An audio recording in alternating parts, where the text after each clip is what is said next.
Maintenant, Jasmin Landry, directeur de la Bibliothèque de Montmagny, et j'aime beaucoup guide nature-culture. Je cherchais d'autres termes.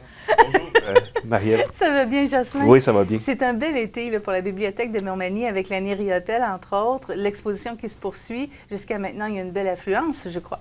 Oui, tu dis, l'été est beau. Des fois, pour la météo, les gens ne sont pas certains, mais il y a une chose qui est sûre, lorsqu'on se déplace en famille sur la route, quand on a des lieux comme la bibliothèque, un endroit qui est gratuit, on est ouvert selon un horaire qui est régulier, donc ça amène une confiance, puis les gens viennent nous visiter. Puis si vous passez sur la rue Saint-Jean-Baptiste, vous voyez déployer devant la bibliothèque l'annonce de l'exposition Riopelle, mais vous voyez aussi de ces visiteurs qui choisissent Montmagny, qui viennent à Montmagny spécifiquement pour visiter, voir là où a passé Riopelle et visiter l'expo.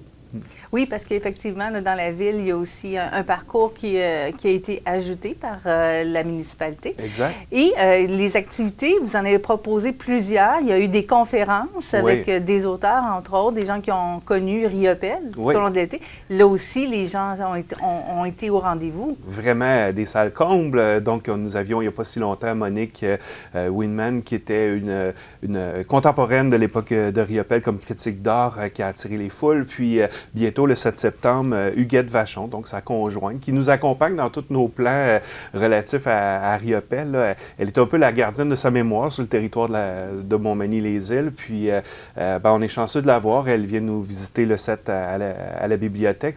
Nos activités sont gratuites. Hein, ils sont là pour rendre accessible la culture à la communauté. Puis, comme toujours, cette 4e exposition se veut un moyen de faire connaître aux gens d'ici ce lien d'héritage entre ce qu'a été Riopelle, mais dans son art, c'est quoi les références qu'il avait en lien avec chez nous. On pense aux oies blanches, à la chasse, au canot à glace. Donc, c'est comme ça que les visiteurs qui viennent nous visiter découvrent l'identité manimontoise, finalement. Oui, et pour les gens qui connaissent déjà Riopelle, ils peuvent voir des œuvres qu'ils ne peuvent pas voir ailleurs. C'est vraiment une collection particulière qui a été choisie pour cette exposition-là. Et ils peuvent s'en approcher. Nous avons une petite salle, mais cette vingtaine d'œuvres sont pour la plupart des œuvres, d'abord, qui étaient accrochées pendant une vingtaine d'années dans des résidences privées depuis le décès de Jean-Paul Riopelle. Donc, cette chance de pouvoir s'approcher d'œuvres qui parfois ont été données par Jean-Paul à des amis. Ce sont ses amis qui exposent à la bibliothèque. Donc, on a droit à des pièces qui sont un peu particulières, des pièces des années 50, une pièce à un moment donné où on voit le caractère sympathique de Riopelle, où il dit à son ami « Aujourd'hui, dans mon atelier, cherche parce que je t'ai fait un portrait de toi. Si tu trouves le portrait, je te le donne. » Alors, M. Le Tartre a remporté son œuvre et puis il nous l'accroche à la bibliothèque. On est content de voir ce petit lien sympathique d'amitié entre les deux. Bref, si on appelle l'exposition « Mon cher Jean-Paul », c'est qu'on se rapproche du personnage. C'est pas juste son œuvre, c'est pas juste l'aspect pictural, muséal de l'œuvre, c'est aussi de se rapprocher de l'individu et je pense qu'on le fait de belle façon cette année. Absolument. Puis là, on voudrait inviter les Jarrets d'Ondu. Ah. Donc, on vous rappelle que l'exposition, elle est disponible jusqu'au 17 septembre. Donc, il reste encore un peu de temps pour y aller. Les prochaines fins de semaine vont sûrement être remplies de gens, justement, de visiteurs qui veulent venir voir cette exposition-là. Et j'ai découvert quelque chose quand je suis allée la voir plusieurs fois. Je suis allée avec des amis et on est descendu au rez-de-chaussée. Et à cet endroit-là, il est possible de voir aussi des documentaires là, qui sont présentés à la télévision là, par la En 2022, M. Frédéric Rio nous a accompagnés dans une démarche documentaire où on a pu camper là, toutes ces valeurs d'identité entre l'œuvre de Riopelle et la région. Puis aussi, c'est un peu un plaidoyer qui raconte comment c'est important la culture, puis l'accessibilité à la culture. Ces documentaires sont disponibles sur le site aussi de la bibliothèque. Donc, je trouve que c'est une belle carte de visite. Si vous avez des amis qui passent dans la région, vous voulez leur vendre cette idée de venir à la bibliothèque, de découvrir Montmagny, tout en images, tout en beauté, vous allez donc pouvoir découvrir sur le site de la bibliothèque aussi l'horaire d'exposition, les dates de nos conférences et la date aussi d'une activité vraiment particulière qui s'en vient le 2 septembre prochain. Vous savez, on est un organisme à but non lucratif, la Corporation de la Bibliothèque de Montmagny. Nous avons comme mandat, au nom de la Ville, d'ouvrir les portes, de former des bénévoles, d'accueillir d'accueillir les visiteurs, de prêter des livres, bien sûr, mais aussi d'amener de l'animation, des expositions comme celle-ci. Alors, pour financer nos opérations, nous avons eu un vernissage ce printemps et nous avons cet automne une croisière grâce à la participation de Croisière La Chance.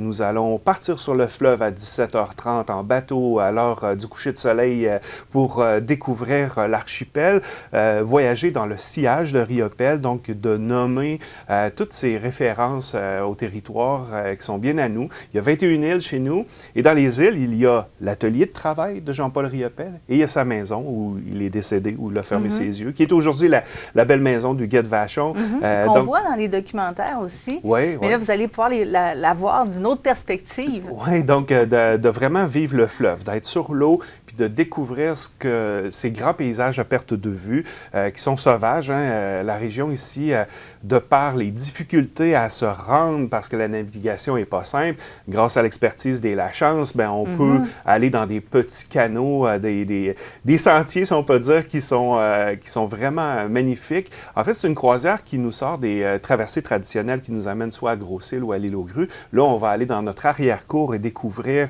la faune aussi parce que Riopelle a fortement été influencé par l'avifaune, l'abondance d'oiseaux. Et comme c'est déjà le début de la migration d'automne, on verra donc au-dessus de nos têtes les premières oies blanches. On va pouvoir vous commenter cette nature vraiment évidente dans les îles.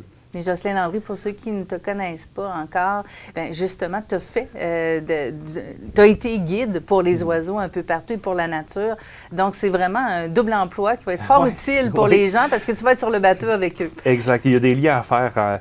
D'ailleurs, je me souviens d'une époque où on voyait les hiboux sur la battue et on voyait ce personnage, Riopelle, qui passait, là, qui se personnifiait lui-même pour un hibou tellement il a aimé la nature, les îles. Donc, ça va être un beau partage le 2 septembre.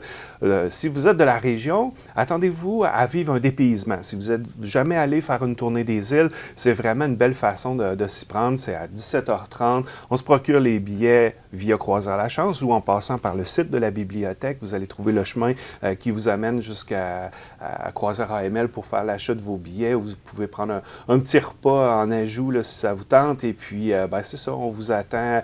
Le montant est de 80 $ pour la croisière. Donc, c'est une façon de consommer un produit touristique local et d'encourager la cause de la bibliothèque. Puisque le départ se fait à 17h30, ça dure environ 3 heures, si je ne me trompe pas. Un peu moins de 3 heures. Un peu moins de 3 heures. Vous allez avoir droit au coucher de soleil. Ouais. Et c'est un des moments préférés de M. Riopelle, justement, pour observer les oiseaux. Ah, définitivement. Lorsqu'à Montmagny, il y avait eu en 91 l'exposition Riopelle-Bourgault, Jean-Paul Riopelle a donné l'un de ses dernières entrevues. Il a convoqué les journalistes sur le quai qui étaient impressionnés d'avoir cette chance d'avoir une entrevue parce qu'il n'en donnait pas tout le temps. D'abord, il y a eu un silence. Les gens ont vu le coucher de soleil, ont vu Jean-Paul Riopelle avec sa chaise contempler le coucher de soleil et de se retourner plus tard vers les journalistes puis de dire, vous me posez la question pourquoi on a choisi Montmagny et c'était vraiment à cause des couchers de soleil. Il ne faut pas oublier, même les gens de chez nous, là, de Montmagny, vous le savez, il n'y a pas un coucher de soleil pareil à tous les soirs. Quand on sait que la marée, c'est 45 minutes plus tard à tous les jours, la réflexion des nuages sur la batture, qui peut être verte à ce temps-ci de l'année de Sirpe, dans quelques semaines sera jaune à cause de la coloration des plantes qui va changer, ça crée des couleurs, ça crée une température couleur, en fait, qui n'est jamais la même.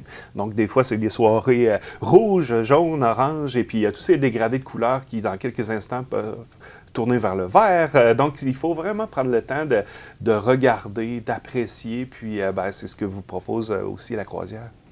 Alors là, on sait combien que c'est quand, c'est combien de temps, à quel endroit est-ce qu'on se procure les billets? Donc, à partir de maintenant, il reste des billets. Donc, vous passez par le site de la bibliothèque ou vous communiquez avec Croisière La Chance.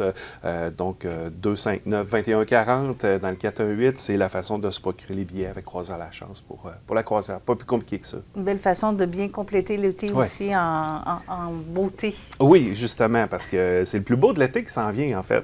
Oui, absolument. L'automne aussi s'amorce pour la bibliothèque. Peut-être rapidement nous raconter qu'est-ce que vous avez prévu prévu pour la rentrée, peut-être? On travaille fort là, cet été. On prépare un programme éducatif scolaire que nous lançons à l'automne qui permettra dorénavant d'avoir à Montmagny une offre de service où on va découvrir l'identité de Riopelle, de la région, dans un programme éducatif où on a tous ces liens transversales là, de connaissances, là, français, géographie, histoire. Donc, on a campé ça dans un programme solide monté par une muséologue renommée, Mme Geneviève Murray, et on a une médiatrice culturelle pour la première fois à la bibliothèque qui va livrer aux enfants ce programme éducatif, donc dès l'automne. Et on travaille fort aussi sur un autre projet qu'on viendra vous lancer un petit peu plus tard.